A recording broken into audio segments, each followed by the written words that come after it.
தீர்வு எட்டப்படாத காரணத்தினாலேயே நெடுந்தீவு மக்கள் வீதியில் இறங்கினர். டக்ளஸ் தேவானந்தா கவலை. செட்டிக்குளம் பிரதேச செயலகத்தில் 60 லட்சம் ரூபாய் நிவாரண நிதி மோசடி, நால்வர் இடமாற்றம்.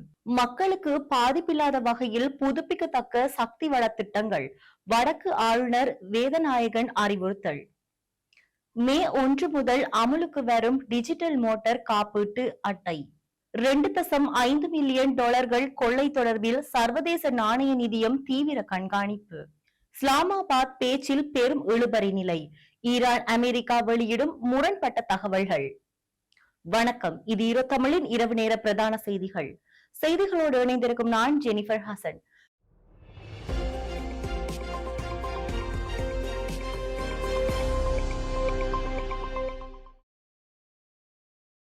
தொடர்பான விரிவான செய்திகள். நெடுந்தீவு மக்கள் தமது அடிப்படை பிரச்சனைகளுக்காக தீர்வுகளை பெற்றுக் கொள்வதற்கு எடுத்த பல முயற்சிகள் கைகூடாத நிலையில் அதன் இறுதி வெளிப்பாடாகவே வீதியில் இறங்கி போராடும் நிலைக்கு தள்ளப்பட்டுள்ளனர் என்று ஈழ மக்கள் ஜனநாயக கட்சியின் செயலாளர் நாயகமும் முன்னாள் அமைச்சருமான டக்ளஸ் தேவானந்தா தெரிவித்தார். தமது அத்தியாவசிய பிரச்சனைகளுக்கு தீர்வை கோரி நெடுந்தீவு மக்கள் முன்னெடுத்த போராட்டம் குறித்து ஊடகங்களுக்கு கருத்து தெரிவிக்கையிலேயே அவர் இவ்வாறு குறிப்பிட்டார். தற்போதைய ஆட்சி மாற்றத்தின் பின்னர் நெடுந்தீவு மக்கள் தமக்கான அத்தியாவசிய தேவைகளை பூர்த்தி செய்ய பல்வேறு தரப்பினருடன் தொடர்புகளை ஏற்படுத்த முயன்றும் சாதகமான சூழ்நிலை உருவாக்கப்படவில்லை என்று அவர் சுட்டிக்காட்டினார். இதன் காரணமாகவே அவர்கள் ஒன்றிணைந்து கவன ஈர்ப்பு போராட்டத்தை நடாத்தியுள்ளனர். இது அவர்களின் ஜனநாயக உரிமை என்றும் அவர் தெரிவித்தார். 1990களின் ஆரம்பத்தில் தீவாக பகுதிகள் விடுவிக்கப்பட்ட போது மக்கள் எதிர்கொண்ட துயரங்களை நினைவு கூர்ந்த அவர் மேலும் தெரிவிக்கையில், அன்று மக்கள் பட்டினியின் விளிம்பில் இருந்த போது எமது கட்சியே அங்கு சென்று அவர்களின் பாதுகாப்பையும் வாழ்வியலையும் உறுதிப்படுத்தியது. எந்தவித பழிவாங்கல்களும் உயிரிழப்பும் இன்றி அமைதியான சூழலை நெடுந்தீவில் உருவாக்கினோம்.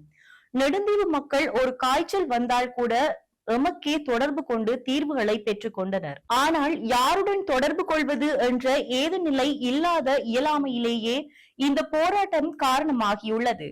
நெடுந்தீவு மக்கள் மற்றும் கால்நடைகள் எதிர்கொள்ளும் கடும் குடிநீர் தட்டுப்பாடு குறித்து எமது கட்சியின் பிரதேச சபை உறுப்பினர்கள் அண்மையில் வடக்கு மாகாண ஆளுநரை சந்தித்து தெளிவுபடுத்தியுள்ளனர்.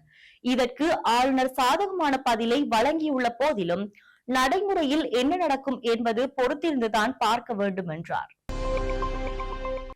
டிட்வா புயலினால் பாதிக்கப்பட்ட மக்களுக்கு வழங்கப்பட்ட நிவாரண நிதியில் 60 லட்சம் ரூபாவுக்கு அதிகமான தொகை மோசடி செய்யப்பட்டுள்ளமை தொடர்பில் செட்டிக்குளம் பிரதேச செயலகத்தின் தீவிர விசாரணைகள் ஆரம்பிக்கப்பட்டுள்ளன. பாதிக்கப்பட்ட மக்களுக்கு சமைத்த உணவு வழங்கல் உள்ளிட்ட பல்வேறு நிவாரண நடவடிக்கைகளில் நிதிமுறைகேடுகள் இடம்பெற்றுள்ளன என்று கிடைத்த முறைப்பாட்டை அடுத்து வவுனியா மாவட்ட அரசு அதிபர் PA சரத் சந்திரவின் உத்தரவுக்கமைய இந்த விசாரணைகள் முன்னெடுக்கப்பட்டு வருகின்றன. இதன் முதற்கட்ட நடவடிக்கையாக செட்டிக்குளம் பிரதேச செயலக கிராம அலுவலகர்களின் தலைமை அதிகாரி உள்ளிட்ட 4 உத்தியோகத்தர்கள் உடனடியாக வவுனியா மாவட்ட செயலகத்திற்கு இடமாற்றம் செய்யப்பட்டு இணைக்கப்பட்டுள்ளனர். 8க்கும் மேற்பட்ட கிராம அலுவலகர்களிடம் இந்த மோசடி நடவடிக்கை தொடர்பாக தீவிர விசாரணைகள் முன்னெடுக்கப்பட்டு வருகின்றன என்று விசாரணைகளின் போது மோசடியில் ஈடுபட்டமை சில கிராம அலுவலகர்கள் ஒப்புக்கொண்டதுடன் தாம் முறைகேடு செய்த பணத்தை மீண்டும் செலுத்த உள்ளனர் என்றும் தகவல்கள் வெளியாகியுள்ளன. ஊழலை ஒழிப்பதாக உறுதியளித்து ஆட்சிக்கு வந்த தேசிய மக்கள் சக்தியின் அரசின் கீழ் அனர்த்தத்தால் பாதிக்கப்பட்ட மக்களுக்காக ஒதுக்கப்பட்ட நிதியிலேயே இவ்வாறான மோசடி இடம்பெற்றுள்ளமை பிரதேச மக்களிடையே பெரும் அதிர்ச்சியை ஏற்படுத்தியுள்ளது. இந்த விவகாரத்தில் வெளிப்படையான மற்றும் நீதியான விசாரணைகள் நடாத்தப்பட்டு அரசு நிதியை துஷ்பிரயோகம் செய்த அனைத்து உத்தியோகர்களுக்கும் உரிய தண்டனை வழங்கப்பட வேண்டும் என்பதே பாதிக்கப்பட்ட மக்களின் கோரிக்கையாக உள்ளது. இலங்கையின் வடக்கு மாகாணத்தில் புதுப்பிக்கத்தக்க எரிசக்தி மேம்பாட்டுக்கு ஆதரவளிக்கும் வகையில் இலங்கை நிலைபெறு சக்தி அதிகார சபையால் முன்னெடுக்கப்படும் உத்திசார் சுற்றுச்சூழல் மதிப்பீடு தொடர்பாக விசேட கலந்துரையாடல் வடக்கு மாகாண ஆளுநர் வேதநாயகன் தலைமையில் ஆளுநர் செயலகத்தில் நேற்று வெள்ளிக்கிழமை மாலை இடம்பெற்றுள்ளது. ஆசிய அபிவிருத்தி வங்கியின் தொழில்நுட்ப மற்றும் நிதி உதவியுடன் முன்னெடுக்கப்படும் இந்த ஆய்வு மற்றும் திட்டமிடல் குறித்து ஜப்பானின் ஓரியண்டல் கன்சல்ட் குளோபல் மற்றும் இலங்கையின் consulting engineers and architects associate ஆகிய நிறுவனங்களின் பிரதிநிதிகள் ஆளுநருக்கு விரிவான விளக்கங்களை வழங்கியுள்ளனர். புதுப்பிக்கத்தக்க சக்தி உற்பத்தியில் குறிப்பாக காற்றாலை மின் உற்பத்தி திட்டங்களை முன்னெடுக்கும் போது அறிவியல் ரீதியான ஆய்வுகளுடன் மக்கள் தெளிவூட்ட வேண்டியது அவசியமாகும் என்றும் ஆளுநர் தெரிவித்தார். தான் யாழ் மாவட்ட செயலாளராக பணியாற்றிய காலத்தில் தென்மராட்சி பிரதேசத்தின் மரவன் புலவு பகுதியில் காற்றாலை கோபுரங்கள் அமைக்க முற்பட்ட போது மக்கள் மத்தியில் எழுந்த எதிர்வுகளை ஆளுநர் இதன் போது நினைவு கூர்ந்தார். அறிவியல் ரீதியான தெளிவான ஆய்வு முடிவுகள் இன்றி மக்கள் சில அச்சப்பாடுகளை வெளிப்படுத்தும் போது பேராசிரியர்கள் மற்றும் துறைசார் நிபுணர்கள் கொண்டு அவர்களுக்கு புரியும் வகையில் தெளிவூட்டல்களை வழங்க வேண்டும். எவ்விதமான அபிவிருத்திகளும் இந்த மண்ணில் மக்களுக்கு பாதிப்பை ஏற்படுத்தாமல் இருப்பதை அதிகாரிகள் உறுதி செய்ய வேண்டும் என்று ஆளுநர் வலியுறுத்தினார். இலங்கையின் முதல் டிஜிட்டல் மோட்டார் காப்பீட்டு அட்டை மே 1 அறிமுகப்படுத்தப்படும் என நிதி திட்டமிடல் மற்றும் பொருளாதார அபிவிருத்தி அமைச்சு தெரிவித்துள்ளது. இந்த முயற்சி தேசிய டிஜிட்டல் மயமாக்கலின் ஒருபடி முன்னேற்றத்தை குறிக்கிறது என்றும் பொதுமக்கள் பாதுகாப்பை மேம்படுத்தும் என எதிர்பார்க்கப்படுகின்றது எனவும் தெரிவிக்கின்றது. மேலும் பிளாஸ்டிக் அட்டைகளுக்கு பதிலாக அறிமுகப்படுத்தப்படுவது சுற்றுச்சூழல் நிலைத்தன்மைக்கு துணை புரியும் என்றும் தெரிவிக்கப்பட்டுள்ளது. இந்த டிஜிட்டல் மோட்டார் காப்பீட்டு அட்டை இலங்கை காப்பீட்டு ஒழுங்குமுறை ஆணைக்குழு, இலங்கை காப்பீட்டு சங்கம் மற்றும் இலங்கை காவல்துறை ஆகியவற்றுடன் இணைந்து தொடர்புபடும் என்றும் நிதி திட்டமிடல் மற்றும் பொருளாதார அபிவிருத்தி அமைச்சு அறிவித்துள்ளது. இலங்கை நிதி அமைச்சின் கணினி அமைப்புகள் ஊடுருவி இணைய குற்றவாளிகளால் 2.5 மில்லியன் அமெரிக்க டாலர்கள் கொள்ளையடிக்கப்பட்ட சம்பவம் தொடர்பில் சர்வதேச நாணய நிதியம் தனது அவதானத்தை செலுத்தியுள்ளதாக ஆங்கில ஊடகம் ஒன்று செய்தி வெளியிட்டுள்ளது.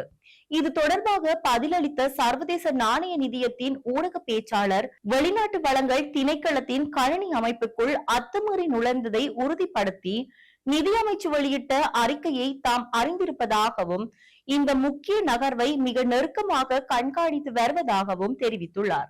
ஆஸ்திரேலியாவுக்கு வழங்க வேண்டிய கடன் தவணையை செலுத்துவதற்காக இந்த நிதி ஒதுக்கப்பட்டிருந்தது. 2022ஆம் ஆண்டு ஏற்பட்ட பாரிய பொருளாதார நெருக்கடியிலிருந்து மீண்டு வரும் இலங்கை தற்போது சர்வதேச நாணய நிதியத்தின் திட்டத்தின் கீழ் செயற்பட்டு வருகின்றது. ஏற்கனவே 46 மில்லியன் அமெரிக்க டாலர் கடனை செலுத்த முடியாமல் இலங்கை வங்குரோத்து நிலையை அடைந்திருந்தமை குறிப்பிடத்தக்கது. தற்போது சர்வதேச நாணய நிதியத்தின் நீடிக்கப்பட்ட நிதி வசதி திட்டத்தின் 5வது மற்றும் 6வது மீளாய்வுகள் தொடர்பாக இணக்கப்பாடு எட்டப்பட்டுள்ளது. இந்த மீளாய்வு நிறைவேற்றப்பட்டதும் இலங்கைக்கு சுமார் 700 மில்லியன் அமெரிக்க டாலர் நிதி கிடைப்பதற்கான வாய்ப்புகள் உள்ளது. இந்த திட்டத்தின் கீழ் மொத்தம் 3 மில்லியன் டாலர் நிதியை வழங்க 2023ஆம் ஆண்டு மார்ச் மாதம் ஒப்பந்தம் செய்யப்பட்டிருந்தமை குறிப்பிடத்தக்கது. ஈரான் மற்றும் அமெரிக்க பிரதிநிதிகள் பாகிஸ்தானில் நேரடியாக சந்தித்து பேசுவார்களா என்பது குறித்து இரு நாடுகளும் முரண்பட்ட தகவல்களை வெளியிட்டு வருகின்றமையால் இஸ்லாமாபாத் பேச்சில் பெரும் இழுபறி நிலை ஏற்பட்டதாக சிபிசி செய்தி வெளியிட்டுள்ளது. ஈரான் மற்றும் அமெரிக்க பிரதிநிதிகள் பாகிஸ்தானில் நேரடியாக சந்தித்து பேசுவார்களா என்பது குறித்து இரு நாடுகளும் முரண்பட்ட தகவல்களை வெளியிட்டு வருகின்றமையால் இஸ்லாமாபாத் பேச்சில் பெரும் இழுபறி நிலை ஏற்பட்டுள்ளதாக பிபிசி செய்தி வெளியிட்டுள்ளது. ஈரானிய அரசு ஊடகமான IRIB அந்நாட்டு வெளியுறவு அமைச்சர் அபாஸ் அராக்ஷி பாகிஸ்தானில் அமெரிக்க பிரதிநிதிகளை சந்திக்கும் திட்டம் எதனையும் கொண்டிருக்கவில்லை என தெரிவித்துள்ளார். ஈரான் மற்றும் பாகிஸ்தான் இடையிலான இருதரப்பு விடயங்கள் குறித்தும் ஆராயவே அவர் இஸ்லாமாபாத் சென்றுள்ளார். மோதலை முடிவுக்கு கொண்டு வருவதற்காக ஈரானின் கருத்துக்களை பரிமாறும் ஒரு பாலமாக மாத்திரமே பாகிஸ்தான் செயல்படும் என ஈரான் தரப்பு விளக்கம் அளித்துள்ளது. ஈரானிய தரப்பினர் நேரில் பேச விரும்புவதாக தெரிவிக்கையிலேயே ஜனாதிபதி டிரம்பின் விசேட தூதுவர்களான ஜார்ஜ் குஷ்டன் மற்றும் ஸ்டீவ் விட்கோஃப் ஆகியோர் இஸ்லாமாபாத் அனுப்பப்பட்டனர் என வெள்ளை மாளிகை முன்னதாக தெரிவித்திருந்தது. அமெரிக்க மற்றும் ஈரானிய பிரதிநிதிகள் இந்த வார இறுதியில் பாகிஸ்தான் அதிகாரிகளுடன் தனித்தனியான சந்திப்புகளை முன்னெடுக்க உள்ளனர். செய்திகளின் நிறைவாக மீண்டும் தலைப்புச் செய்திகள். தீர்வு எட்டப்படாத காரணத்தினாலேயே நெடுந்தீவு மக்கள் வீதியில் இறங்கினர். டக்ளஸ் தேவானந்தா கவலை. செட்டிக்குளம் பிரதேச செயலகத்தில் 60 லட்சம் ரூபாய் நிவாரண நிதி மோசடி, நால்வர் இடமாற்றம். மக்களுக்கு பாதிப்பில்லாத வகையில் புதுப்பிக்கத்தக்க சக்தி வள திட்டங்கள், வடக்கு ஆளுநர் வேதநாயகன் அறிவுறுத்தல். மே 1 முதல் அமலுக்கு வரும் டிஜிட்டல் மோட்டார் காப்பீட்டு அட்டை. 2.5 மில்லியன் டாலர்கள் கொள்ளை தொடர்பில் சர்வதேச நாணய நிதியம் தீவிர கண்காணிப்பு. இஸ்லாமாபாத் பேச்சில் பெரும் இழுபறி நிலை, ஈரான் அமெரிக்கா வெளியிடும் முரண்பட்ட தகவல்கள். இத்துடன் ஈரோ தமிழின் இரவு நேர பிரதான செய்திகள் நிறைவடைந்தன. நன்றி.